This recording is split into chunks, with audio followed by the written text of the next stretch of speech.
Hola, mi nombre es Carlos Miguel Santa Cruz. Hoy vamos a hablar de las grasas, los aceites, la composición de las grasas y también los análisis que se realizan a estos y los métodos de extracción de los aceites. Los componentes mayoritarios de las grasas y los aceites son los glicéridos o ésteres de glicerina con sus correspondientes ácidos grasos que van insertándose dentro de la molécula.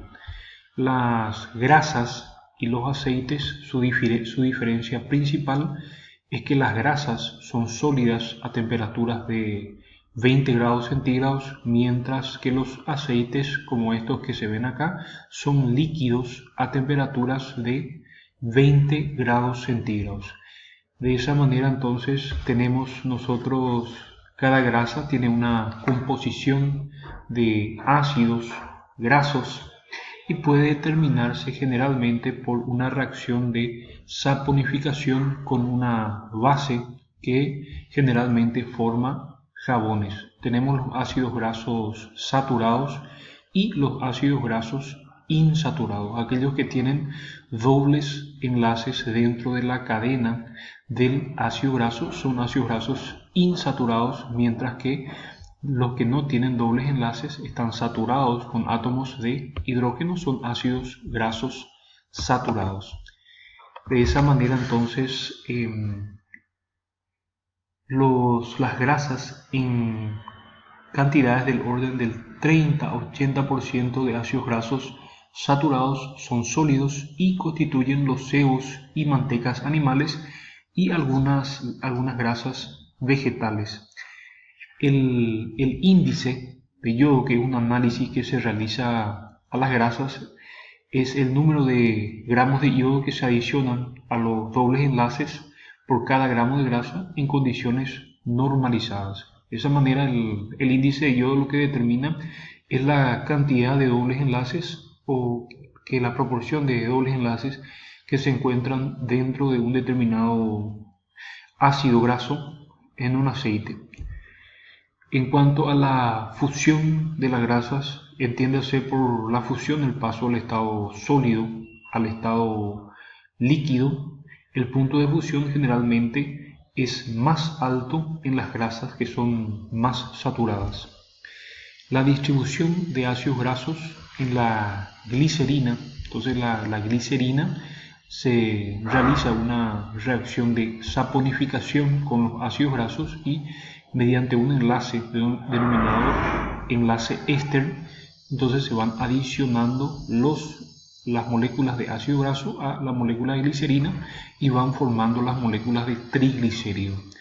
Está de acuerdo a la posición y el tipo de ácido graso que se ubica en cada posición de la glicerina, entonces va dependiendo las características de los aceites, las propiedades, por ejemplo, punto de fusión, punto de ebullición, temperatura de cristalización y otras propiedades que tienen tanto las grasas como los aceites y que los van caracterizando de algún modo. La distribución entonces de los ácidos grasos en las posiciones de la glicerina es bastante importante porque influye en las características de las grasas y de los aceites.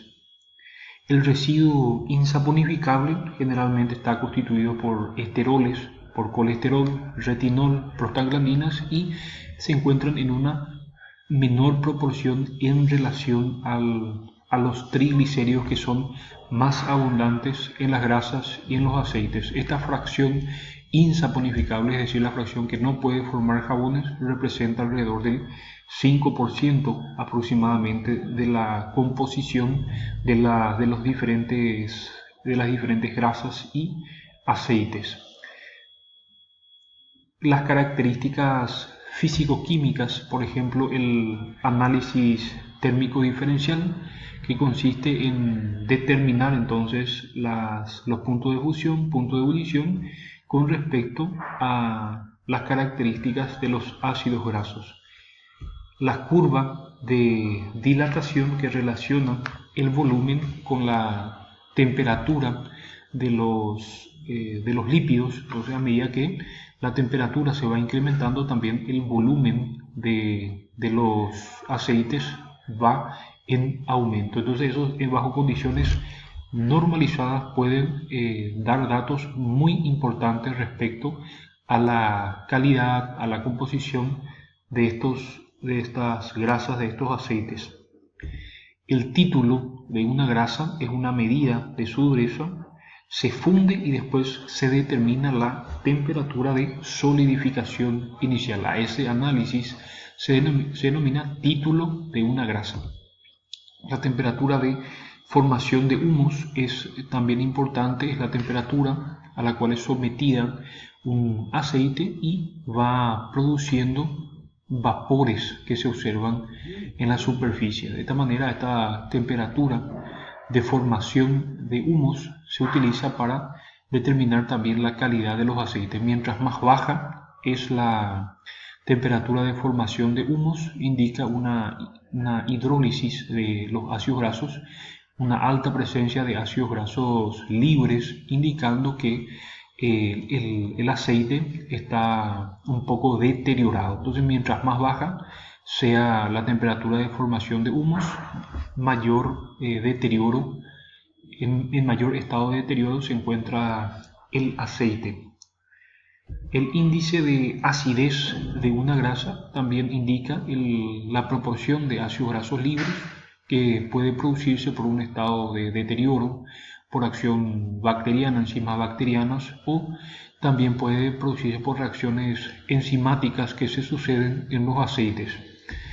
Este es el índice de saponificación, la capacidad de formar jabones que tienen los aceites.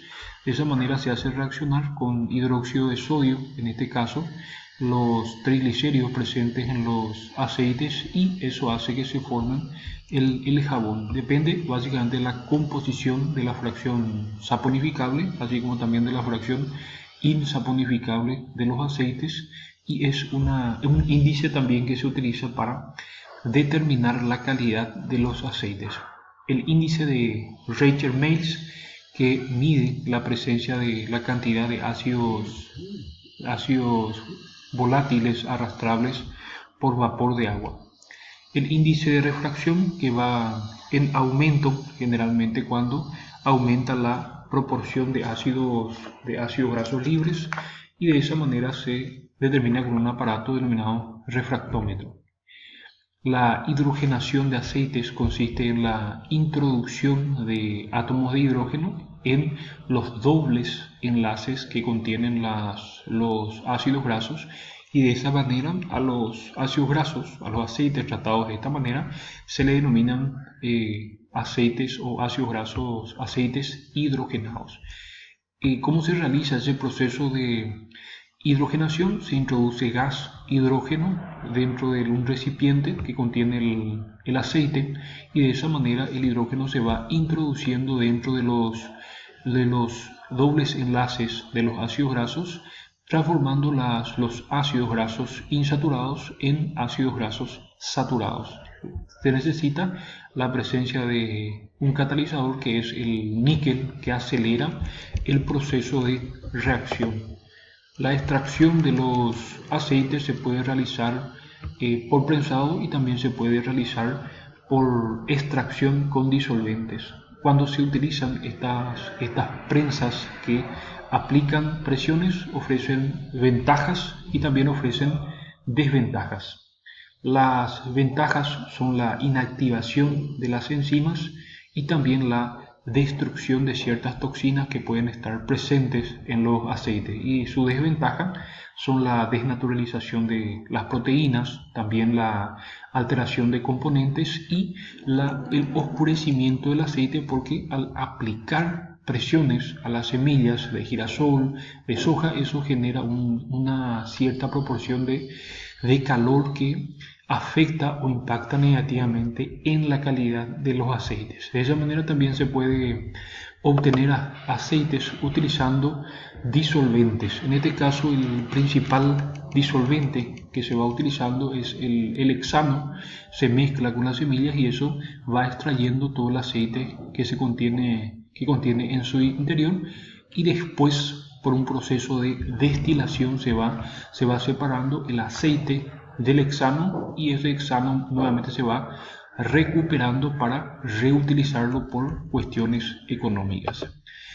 Eso es todo por hoy. Les agradezco que asistan a mi canal y les pido que, si es que les gusta el video, le den like y se suscriban al canal. Muchas gracias.